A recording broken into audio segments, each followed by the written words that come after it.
आते हैं वो हमारी लाइफ के सबसे इंटरेस्टिंग एक्सपीरियंसेस में से एक होते हैं। एक इंसान रोज रात को 4 से 7 सपने देखता है, वो करीब 2 घंटे सपने देखता है। इसका मतलब हम हमारी लाइफ के 6 साल सपने देखते हुए गुजार देते हैं। अगर आपको अपने सपने याद नहीं रहते हैं तो इसका मतलब ये नहीं है कि आपको सपने नहीं आते। हर इंसान को सपने आते हैं। सपनों को हमने हल्के में ले रखा है, जबकि हमारे सपने हमारी प्रॉब्लम्स को सॉल्व करने में मदद करते हैं।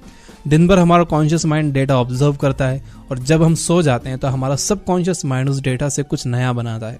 बीटल्स के सॉन्ग यस्टरडे की धुन पॉल मैककार्टनी को सपने में ही आई थी। जैसे ही उनकी नींद खुली वो अपने पियानो की तरफ भागे और उन्होंने उस धुन को प्ले करना शुरू किया और वो उन्हें याद रह गई। बाद में ये एक सुपरहिट सॉन्ग बन गया। सिलाई मशीन के इन्वेंटर एलियास होवे ने सिलाई मशीन सपने में ही देखी थी। वहीं से उन्हें इसका आइडिया आया था कि ऐसी मशीन कैसे बनेगी। अल्बर्ट आइंस्टाइन ने थ्योरी ऑफ रिलेटिविटी सपने में ही देखी थी। दिमित्री मेंडेलीव ने पीरियोडिक टेबल सपने में देखी थी। राइटर मैरी शेली को उनकी फेमस नॉवेल फ्रैंकेनस्टीन का आइडिया भी सपने में ही आया था। तो आप देख सकते हो कि लोगों को आइडियाज जनरेट करने में, आगे बढ़ने में, ग्रो करने में सपनों ने कितनी हेल्प की थी। देखा जाए तो सपनों ने दुनिया बदली। हो सकता है कि आपको भी अपने सपनों में इतने ही इनोवेटिव आइडियाज आते हो लेकिन आप याद नहीं रख पाते हो। मेमोरी एक्सपर्ट जिम क्विक ने सपनों को याद रखने के 6 स्टेप्स बताए।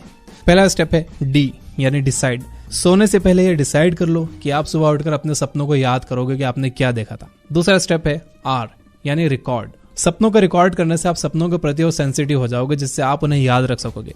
तो सपनों को रिकॉर्ड कैसे करना है? सोते समय अपने पास एक पेन और पेपर रखो या फिर एक डेडिकेटेड ड्रीम जर्नल बनाओ और वो अपने पास रखो। अंधेरे में सोते हो तो एक लाइट भी रखो। रात में किसी सपने की वजह से अगर आपकी नींद खुल जाए तो आप उसे तभी लिख लो कि आपने क्या देखा था। सुबह उठने के बाद भी याद करो कि आपने क्या देखा था और उसे भी लिख लो। आप अपने फोन में ऑडियो नोट्स बना सकते हो, मतलब जो भी आपने देखा है वो आप बोलकर रिकॉर्ड कर सकते हो कि मैंने आज रात को ये देखा। तीसरा स्टेप है ई यानी आईज। सुबह उठने के कुछ मिनट्स बाद तक आप अपनी आंखें बंद रखो।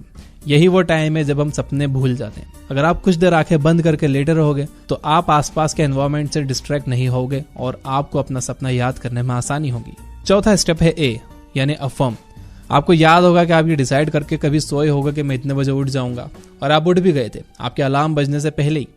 तो आपको खुद से ये अफर्म करके सोना है, ये कहकर सोना है कि मैं अपने सपने याद रखूंगा, या आप लाउडली कहो फिर सो जाओ। पांचवा स्टेप है एम यानी मैनेज। अपनी नींद को मैनेज करो। आपको अच्छे सपने देखने के लिए अच्छी नींद चाहिए होगी। रेगुलर स्लीप रूटीन मेंटेन करो, माइंड क्लियर रखो और अपना बिस्तर साफ सुथरा रखो।